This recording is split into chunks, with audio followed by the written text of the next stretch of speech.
Hello, this is Rita Walia. Welcome to my class. आज इस class में हम कुछ ऐसे कंफ्यूजिंग जो स्ट्रक्चर है, कुछ ऐसे सेंटेंसेस को सीखेंगे कि जिसमें हम बहुत ज़्यादा कंफ्यूज हो जाते हैं कि हम इसमें क्या यूज़ करें।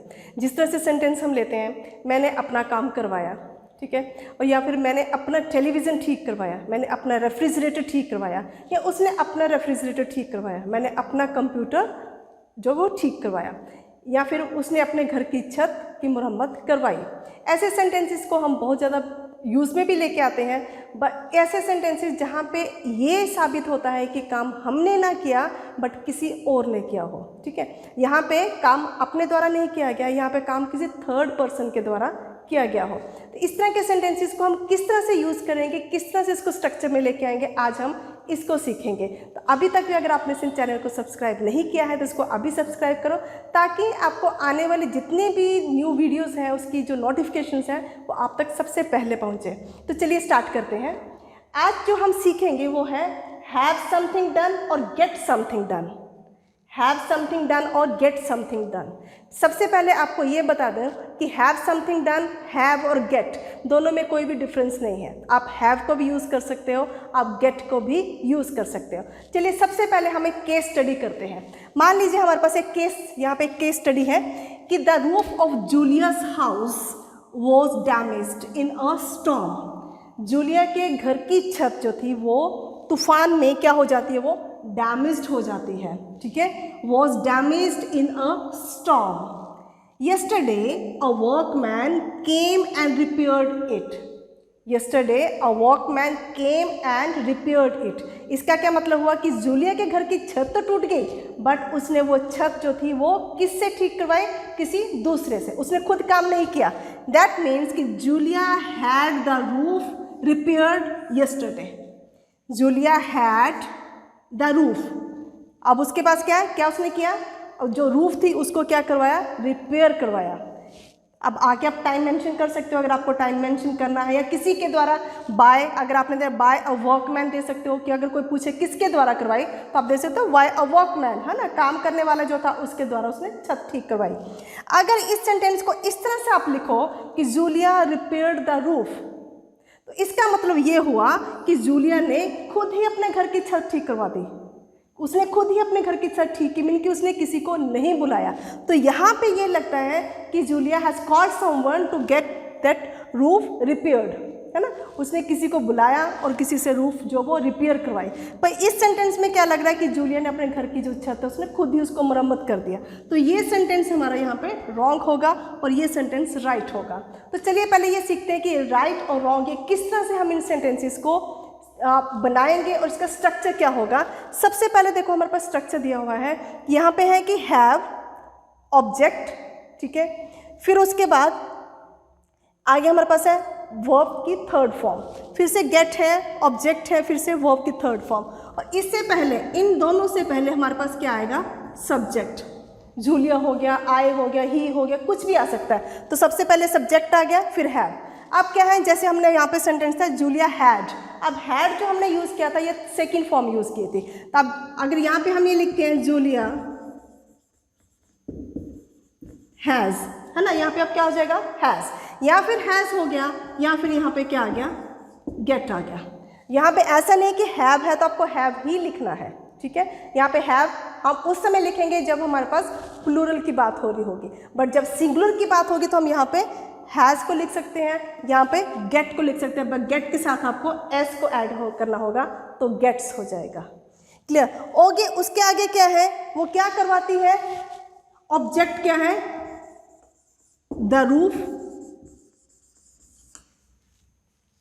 द रूफ हो गया, ठीक है। उसके बाद हमने दिया वर्ब की थर्ड फॉर्म के साथ मैंने लिख दिया एडजेक्टिव। क्लियर। अब यहाँ पे मैंने लिख दिया रिपेयर्ड, साथ में मैंने वहाँ पे मेंशन कर दिया कि ये क्या है, एडजेक्टिव। एडजेक्टिव क्यों है, क्योंकि यहाँ पे जो हमने थर्ड फॉर्म यूज़ की है, ये थर्ड फॉर्म हम वो थर्ड फॉर्म नहीं यूज़ कर रहे हैं जहाँ पे हम फर्स्ट सेकंड थर्ड फॉर्म को लेके आएंगे।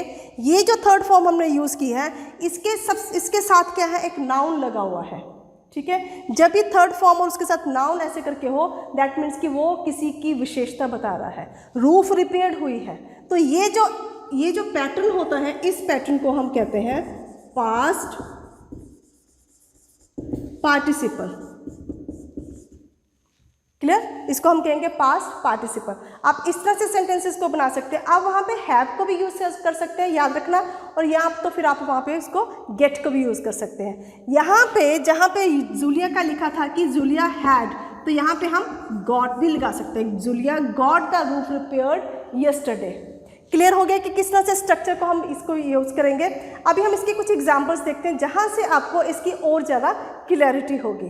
अब इसमें देखते हैं कि हमने हैज़, हैव, गेट, बट हमने इसके साथ हैविंग को भी कहीं कहीं पे यूज़ किया है। वो हमारे सेंटेंस के अकॉर्डिंग होता है। हमने फिक्स नहीं रहना है कि हमें हैज़ ही यूज़ करना है या हमें गेट ही यूज़ करना है। कहीं कहीं पे हम हैविंग को भी यूज़ कर सकते हैं। तो आज हम इन सेंटेंसेस में ये भी देखते हैं। तो चलिए सबसे पहले हमारे पास देखिए, यहाँ पे जो हमारे पास यूज़ किया है वो हैव और गेट को हो गया। ठीक है, इधर हैव और गेट यू कैन यूज़, और यहाँ पे हमने ऑब्जेक्ट को लिया है। और इस टेबल में हमारे पास है past participle. Past participle means कि हमारे पास क्या है, यहाँ पे थर्ड फॉर्म दी होगी। क्लियर हो गया? ओके, नेक्स्ट फर्स्ट सेंटेंस हमारे पास है लीजा हैड। क्या किया उसने? द रूफ, ऑब्जेक्ट हो गया, रिपेयर्ड, है ना। लीजा ने क्या किया? अपने रूफ को रिपेयर करवाया। क्लियर हो गया? Lisa had the roof repaired. Fine. Okay, next है वेयर डिड यू हैव और गेट। या तो हैव यूज़ कर सकते हो या गेट यूज़ कर सकते हो। यहाँ पे आप गॉट भी यूज़ कर सकते हो। ठीक है, वेयर डिड यू हैव और get your hair cut. Where did you have your hair cut, where did you get your hair cut. Clear? ये उस समय क्या है जब आप किसी से क्वेश्चंस पूछ रहे हो, आप किसी से कुछ पूछ रहे हो, तो where did you have your hair cut और where did you get your hair cut. Okay, next हमारे पास है your hair looks nice.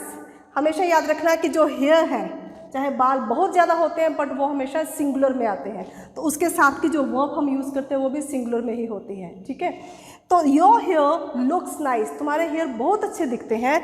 Have you have it cut. Okay, तो यहाँ फिर हम यूज़ कर सकते हैं हैव यू हैड को यहाँ पे। ठीक है, और यहाँ पे have you got. Have you had it cut, okay, और have you got it cut. यहाँ पे क्वेश्चन मार्क। क्या आपने इसको करवाया, अभी कट करवाया है क्या आपके हेयर? ठीक है, आपने अभी कटिंग ली है, आपने अपने हेयर कट करवाया है। हैव यू हैड और गॉट इट कट, यहाँ पे इट आएगा। यहाँ पे हम इसको प्लूरल के लिए देम यूज़ नहीं करेंगे। क्लियर? ओके, नेक्स्ट हमारे पास है वी आर हैविंग। अब देखो यहाँ पे हमने हैविंग को यूज़ किया है। We are having to we are having the house painted at the moment. We are having the house painted at the moment. इस समय हम क्या करवा रहे हैं? घर को इस मोमेंट में पेंट करवा रहे हैं, है ना। तो मीन के करवाया जा रहा है, करवा रहे हैं, पर वो किससे करवा रहे हैं? Painted, the house painted at the moment. Clear? Okay, next है how often do you have your car serviced. तुम अक्सर कितने दिनों के बाद अपनी कार को सर्विस करवाते हो? क्लियर? ओके, नेक्स्ट है I don't like having my photographs clicked. मैं नहीं चाहता हूँ कि मुझे अच्छा नहीं लगता है कि अपनी फोटोग्राफ्स को क्लिक करवाना।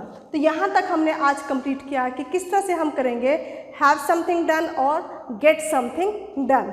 आई होप कि आपको इस सेशन के बाद ये जो कन्फ्यूज़न है कि इसको किस तरह से हम यूज़ करें, कैसा स्ट्रक्चर बनाएं, वो कन्फ्यूजन आज आपकी बिल्कुल क्लियर हो गई हो। Thank you so much for watching this video.